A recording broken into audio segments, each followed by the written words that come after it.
Hi friends, ഇന്ന് നമുക്ക് പഴം വെച്ചൊരു ചായക്കടി ഉണ്ടാക്കാം. അപ്പോൾ എല്ലാവർക്കും നമ്മുടെ പുതിയ വീഡിയോയിലേക്ക് സ്വാഗതം. അപ്പോൾ നമുക്ക് നല്ല നാടൻ നേന്ത്രപ്പഴം കിട്ടിയിട്ടുണ്ട്. അത് വെച്ച് നമുക്ക് നല്ലൊരു ചായക്കടി ഉണ്ടാക്കാം.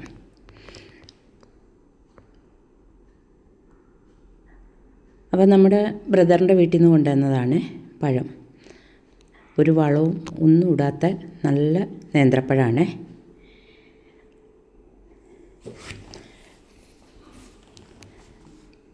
അപ്പോൾ കുട്ടികളൊക്കെ സ്കൂളൊക്കെ വിട്ട് വരുമ്പോൾ എല്ലാവരും ഇതേപോലെയൊക്കെ ഒന്ന് ഉണ്ടാക്കി കൊടുക്കണേ കുട്ടികൾക്ക്.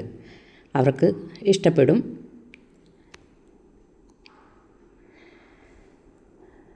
അപ്പോൾ ഞാനിവിടെ 2 പഴമാണ് എടുത്തിരിക്കണേ. നല്ല പഴുത്ത പഴമാണ്. കണ്ട, നമ്മുടെ നാടൻ പഴം തൊണ്ട് നല്ല ചുമന്നിരിക്കും, നല്ലതുപോലെ പഴുക്കുകയും ചെയ്തിട്ടുണ്ട്. ഇനി ഇതിൻ്റെ അകത്ത് അതിൻ്റെ ആ അരികളുണ്ട്, അത് നമുക്കൊന്ന് കുറച്ച് ചെത്തിക്കളയാം. മൊത്തമായിട്ടൊന്നും ചെത്തിക്കളയാൻ പറ്റില്ലല്ലോ. അപ്പോൾ കുറച്ച് ആ കത്തിയുടെ തുമ്പ് വെച്ചൊന്ന് വരഞ്ഞ് മാറ്റാം. അത് മാറ്റിയില്ലെങ്കിലും കുഴപ്പമില്ല. ഞാനിപ്പോൾ അതിൻ്റെ ആ കായ് കുറച്ചൊന്നങ്ങോട്ട് മാറ്റിക്കളയണുണ്ട്. നല്ല പഴുത്തതായിരിക്കണം, എന്നാലാണ് നമ്മൾ ഉടക്കുമ്പോൾ ഇങ്ങനെ നല്ലതുപോലെ അലന്ന് കിട്ടുള്ളൂ.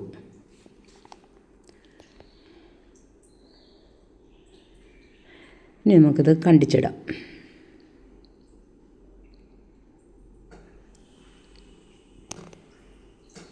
ചെറുതാക്കി കണ്ടിച്ചിട്ടിട്ടൊന്ന് ഉടച്ചെടുക്കാം.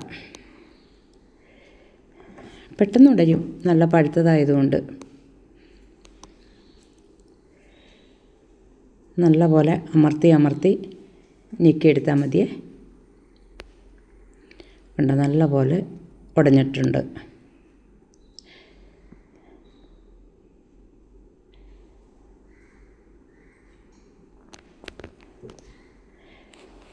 ഈ പഴത്തിനാണെങ്കിൽ നല്ല മധുരമുണ്ട്. മധുരം ആവശ്യമുള്ളവർ മാത്രം ഇട്ടാൽ മതി. അപ്പോൾ ഇതിലേക്ക് ഒരു നുള്ള് ഉപ്പിട്ട് കൊടുക്കാം. ഒത്തിരിയൊന്നും വേണ്ട, ഒരു നുള്ള് ഇട്ടാൽ മതി.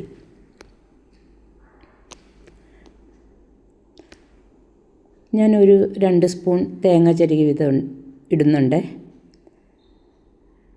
അപ്പോൾ ആ തേങ്ങയിലൊക്കെ കടിക്കുമ്പോൾ നല്ലൊരു രുചിയായിരിക്കും. ഇനി ഇതിലേക്ക് ഒരു 3 ടേബിൾ സ്പൂൺ കോൺഫ്ലവറും കൂടെ ഇട്ട് കൊടുക്കാം.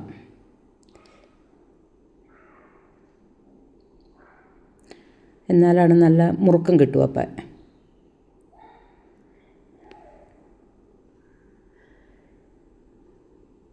ഇനി ഇതിലേക്ക് ഒരു ടേബിൾ സ്പൂൺ അരിപ്പൊടിയാണ് ഇട്ട് കൊടുത്തത്. അപ്പത്തിന് ഉള്ള പൊടിയാണ്. ഒരു നുള്ള് എള്ളും കൂടെ ഇട്ട് കൊടുക്കാം. ഇനി ഇതിലേക്ക് 1 സ്പൂൺ പഞ്ചസാര വേണമെന്നുണ്ടെങ്കിൽ മാത്രം ഇട്ടാൽ മതിയേ. കഴിച്ചു നോക്കിയപ്പോഴും നല്ല മധുരമുണ്ട്.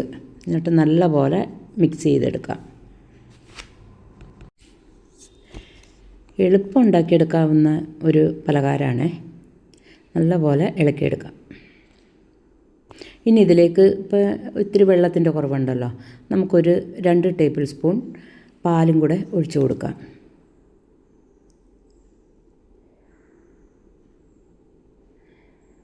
പാലൊഴിച്ചുള്ള പഴംപൊരി ഞാൻ നേരത്തെ ഉണ്ടാക്കിയിട്ടുണ്ട്.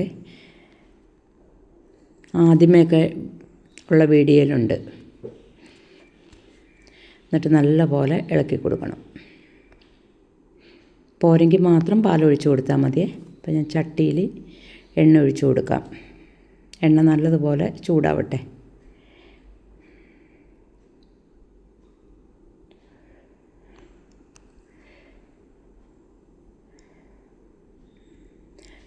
ഇപ്പോൾ കുഴിയുള്ളൊരു ചട്ടിയാണെങ്കിൽ നല്ലതാണ്.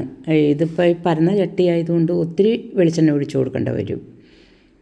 ഞാനിപ്പോൾ കുറച്ച് വെളിച്ചെണ്ണ ഒഴിച്ചിട്ടുള്ളേ. ഇനി ഇതിലേക്ക് ഒരല്പം മഞ്ഞൾപ്പൊടി വേണമെന്നുണ്ടെങ്കിൽ ഇടാം. മഞ്ഞ നിറം ഉണ്ട്, എന്നാലും ഒരു നുള്ളും കൂടെ ഇട്ട് കൊടുക്കാം. പഴം നല്ല നാടൻ പഴം ആയതുകൊണ്ട് നല്ല നിറമുണ്ട്. അപ്പം നിറം വേണമെന്നുണ്ടെങ്കിൽ ഒരു നുള്ളു മഞ്ഞൾപ്പൊടി ഇട്ട് കൊടുക്കാം. എന്നിട്ടൊന്ന് ഇളക്കി കൊടുക്കണേ.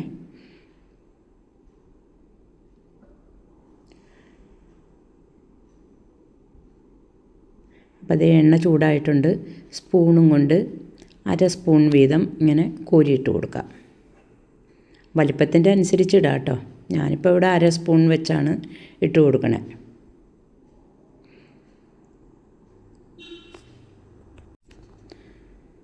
എല്ലാം ഇതേപോലെ തന്നെ കോരിയിട്ട് കൊടുക്കാം.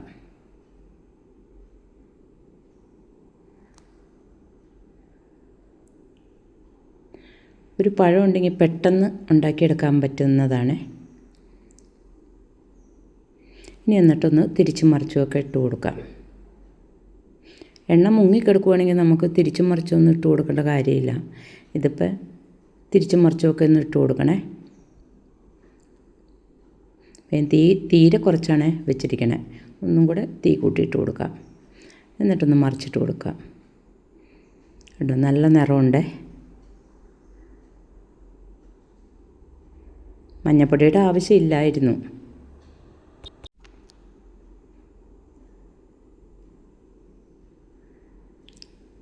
ഒരു 10 മിനിറ്റ് മതി ഉണ്ടാക്കാനായിട്ടിത്. ഇനി ഒത്തിരി അങ്ങോട്ട് ചുമന്ന് പോവണ്ട.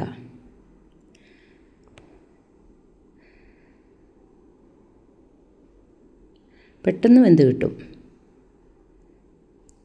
കോൺഫ്ലവർ ഇല്ലെങ്കിൽ മൈദപ്പൊടി ഇട്ടാലും മതിയേ, അല്ലെങ്കിൽ ഗോതമ്പ് പൊടിയാണെങ്കിലും മതി.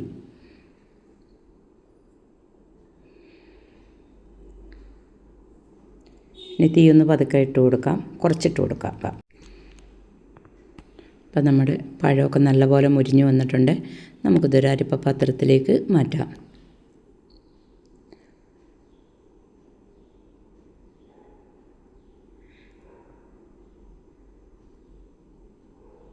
ഇനി നമുക്ക് ബാക്കിയുള്ളതും കൂടെ ഇതുപോലെ തന്നെ കോരിയിട്ട് കൊടുക്കാം.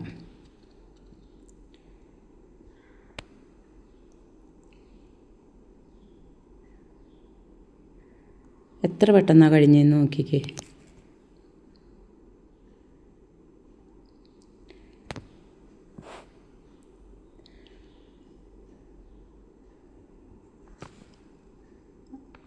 അപ്പോൾ വീഡിയോ ഇഷ്ടപ്പെട്ടെങ്കിൽ ലൈക്ക് ചെയ്യാൻ മറക്കരുതേ.